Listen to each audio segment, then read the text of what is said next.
Баршаңызға сәлем, Айжанның асханасына қош келдіңіз.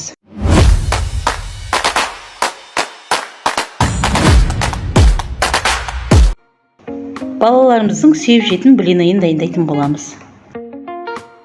Ол үшін бізге 3 жұмыртқа, жарты шай қасық тұз, 5 ас қасық шекер, 5 ас қасық сұйық май, 500 грамм сүт, жарты шай қасық разрыхитель, сосын ұн қажет болады. Алдымен ыдысымызға 3 жұмыртқамызды шағып аламыз.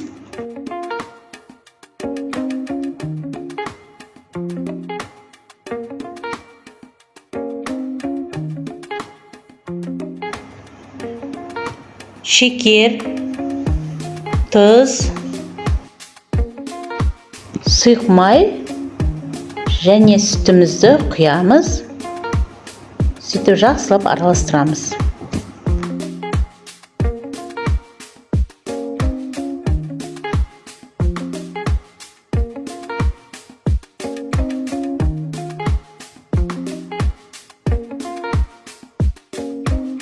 Жиырма 25 қасық аралығында ұнымызды салып, жақсылап араластырамыз. Қамырымыздың консистенциясы сұйық қаймақтай болу керек.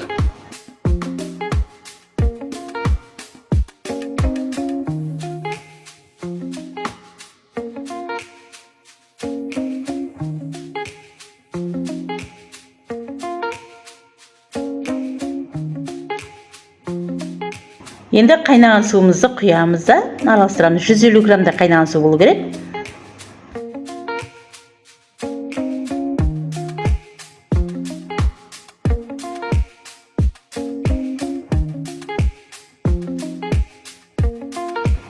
Блинайымыздың қамыры осындай сұйықтықта болу керек.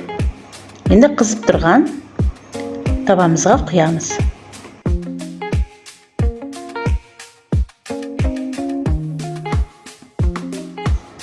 Блинайдың екі жағын қызартып пісіріп аламыз. Дайын болған блинайымызды осылай ыдысымызға салып, балаларымызға сгущенкамен бірге береміз. Астарыңыз дәмді болсын. Каналыма тіркеліп, лайк басып, қоңыраушаны басып кетуді ұмытпаңыз.